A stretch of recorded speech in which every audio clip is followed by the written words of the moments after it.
I'm Alex Hacker from the Williston Northampton School, and I'm here with Greg Mortenson, author of 3 Cups of Tea. How are you today? Nice to see you, Alex.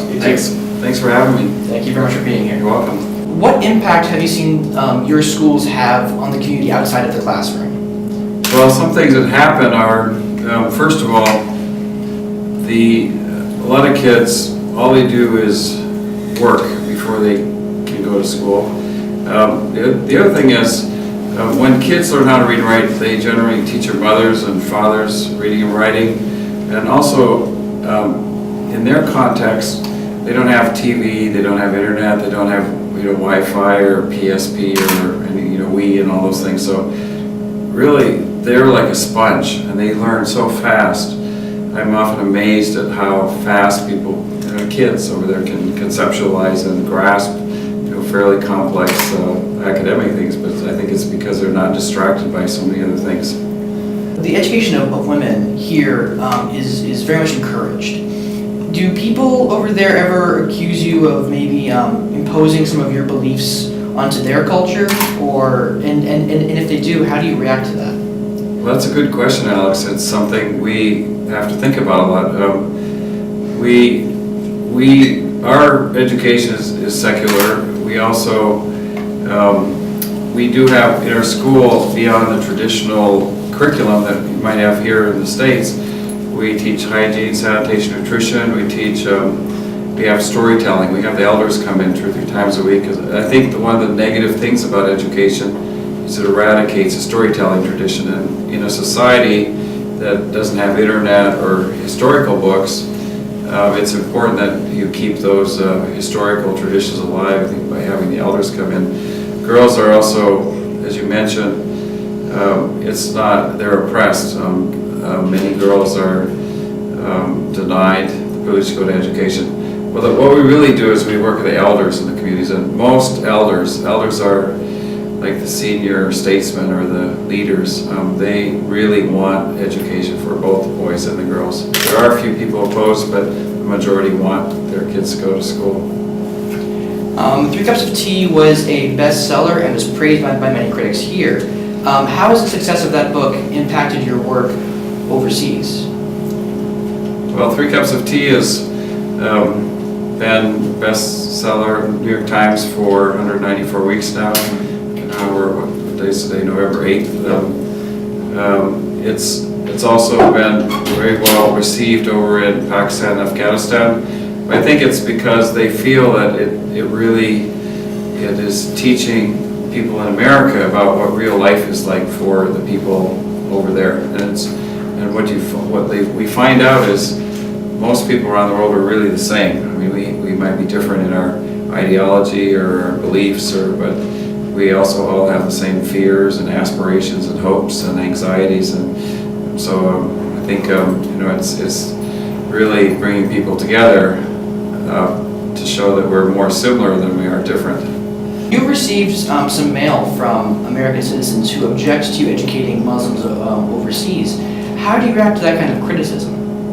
Well, I think it was surprising at first. It was hard also to get threats and hate mail from Americans.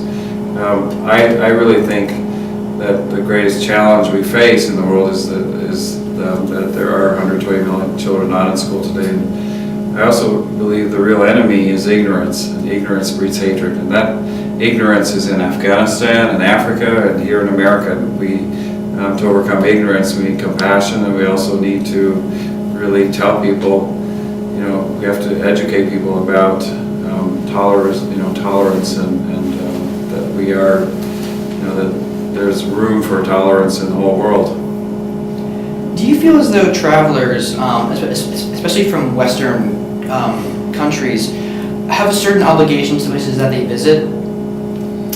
Well, Alex, that's another good question. I think, first of all, I encourage travel. I think it's great that people travel. That's one way we can get to learn about each other. I would say there's not necessarily an obligation, but I do think it's important that we engage with people in the places we do travel. We don't have to help them out necessarily, but we do need to respect them, to give them dignity. They're just the same as us. And I think, in the West, with the technology. We have GPS, we have sat phones, we have Gore-Tex, so we're very insular now. We go into a country, we think we don't need anything. Everything we have is all we need, but in reality, your security or the outcome of your trip is so dependent on interacting and with the people and meeting them and talking to them. Now, I already told you this, but I love to write, and we talked about slam earlier. I was wondering, are there any authors or books that have inspired you, and your writing maybe have affected the way that you write in some way? Well, in high school, this is in '72, I was in 10th grade, I think. I read a book called Jonathan Livingston Seagull, and it's about a seagull who decides that he wants to spend his time flying instead of squabbling with the other seagulls for food. It's a beautiful story, and when I read that book, I mean, I read it a lot, over and over again, but you know, I think a lot of the solutions that we try to come up with, we need to live out of the box or think out of the box. Some people think out of the box, but we sometimes have to live out of the box. I also think leadership or creating new innovative ways to deal with problems or new inventions.